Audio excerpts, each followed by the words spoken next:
Today on Breakingviews, why Credit Suisse Q4 numbers should alarm any bank not in the top tier of fixed income trading. Joining me is bank economist Dominic Elliott. We'll talk about that, and we'll talk about LIBOR and lack of the LIBOR story and the Credit Suisse story.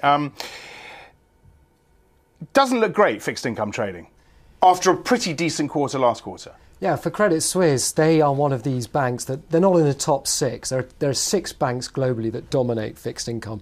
Credit Suisse is probably one of the top 3 in the second division, if you like, trying to make the top grade. And it had a very good quarter in the third quarter. It looked like it was really pushing some of the best banks, but now it's slipped back again. So what happened in Q4? Well, they say it was a seasonal thing, but which banks, means what? Well, banks love to use this sort of word, seasonal, seasonal volatility, to as an excuse whenever things aren't as good as they think they should be, and it's not clear what they mean. But I think in Credit Suisse's case, perhaps it was the overall picture in Europe wasn't as good as the States. That was part of it. Right. So I think that may have been one factor. And your piece is about the shivers this sends down the spines of other second-tier banks, the Nomura's, the SocGens, the BNP Paribas. Are their fixed income numbers going to look really bad? Well, I think a lot of those banks, SocGen, certainly, BNP Paribas, they're both heavily weighted European-focused banks, so they may struggle, and it'll be interesting to see. I mean, BNP Paribas is probably vying along with Morgan Stanley and Credit Suisse for that top of the second division spot. But for some of the others, it's going to be quite tough. SocGen, Royal Bank of Scotland. Are any of these guys going to pick up UBS business? Well, UBS has come out of some businesses, but don't forget it's not everything. And I mean, there's some analysis out there that suggests that's only about 1.5 billion euros of revenue, which sounds like a lot. But even if one of those second division banks was to snap up all of that, that wouldn't be enough to propel them into the Premier League. Into the Premier League. Okay. Just want to tag on LIBOR, because you did a LIBOR piece as well, this drip LIBOR shame piece on the back of messages from bankers to bankers. But the lack of the LIBOR angle in the Credit Suisse story is notable.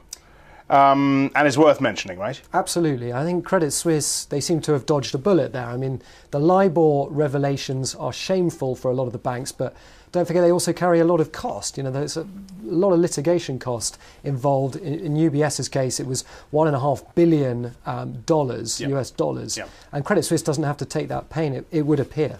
The LIBOR piece that you wrote, I mean, this is more of a fun piece, I guess, about some of these revelations and some of these fantastic quotes, which you can find, by the way, on the Breakingviews site, this piece. Actually, I'm not going to read these out because they're probably not fit for daytime viewers. But definitely worth reading. But the point is what in your piece? Well, the essential point is that there was an idea floated by UBS's chairman, and remember that UBS has already settled LIBOR, so it's not necessarily in his interest to make it a lot better for all the other banks. But he wants the industry to move on. He wants them all the banks left to club together and settle in one go.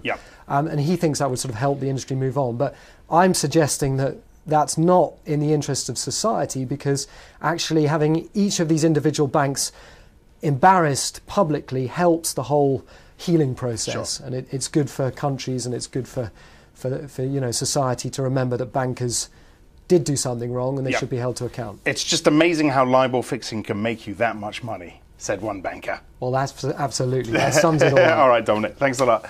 Dominic Elliott.